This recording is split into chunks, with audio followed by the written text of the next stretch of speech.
Bienvenue à l'UFR des Arts, je suis le directeur de cette UFR, unité de formation et de recherche. Je suis Arnaud Timbert, enseignant en histoire de l'art du Moyen-Âge.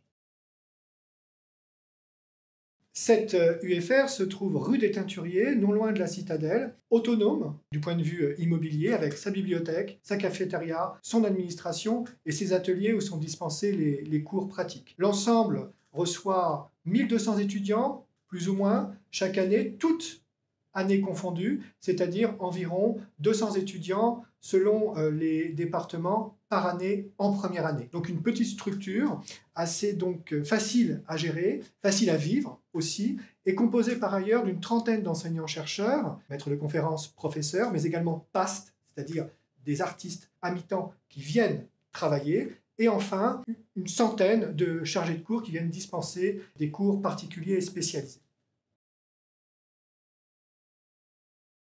3 formations sont dispensées dans cette UFR, dans 3 départements. Département d'histoire de l'art, département des arts du spectacle, qui comprend le théâtre et le cinéma, et le département d'art plastique. Alors en histoire de l'art, il y a un enseignement classique sur l'histoire des formes, de l'Antiquité à nos jours, sous forme de CM et de travaux dirigés.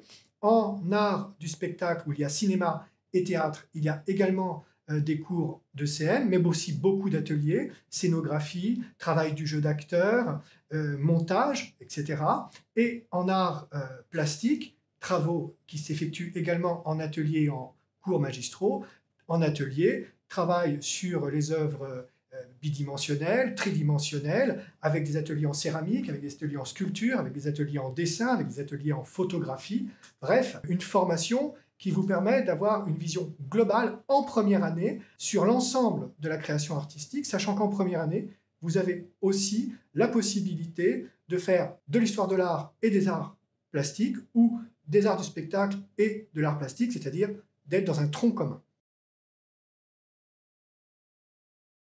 Plusieurs débouchés s'ouvrent à vous grâce à ces formations. En histoire de l'art, vous pouvez devenir conservateur des monuments historiques, conservateur de musées, galériste, antiquaire également, voire guide-interprète. Dans les arts du spectacle, dans le parcours cinéma, vous pouvez devenir scénariste, assistant réalisateur, monteur, script, critique journalistique également. Dans le parcours théâtre du département du spectacle, vous pouvez entrer dans une carrière artistique, de scénographe, de métier de soutien et de la technique du spectacle. Dans les arts plastiques, vous pouvez entamer une carrière d'artiste plasticien, mais également de critique, mais également d'esthéticien, aussi de monteur, de galeriste.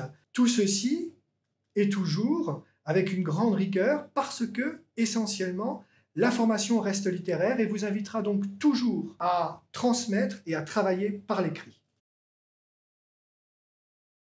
Je vous invite donc à choisir l'UFR Art pour sa dimension humaine, pour son caractère multidisciplinaire qui vous permettra de rencontrer des profils d'étudiants très variés et des enseignants-chercheurs aux profils, aux connaissances et donc à l'apport varié. De choisir aussi l'UFR parce qu'il y a une formation théorique et une formation pratique qui vous permettra de vous former intellectuellement, mais aussi en termes de savoir-faire et de façonnage et donc de maîtrise de vos mains. Choisissez enfin l'UFR Art parce qu'il s'y trouve une communauté d'enseignants-chercheurs particulièrement bienveillants.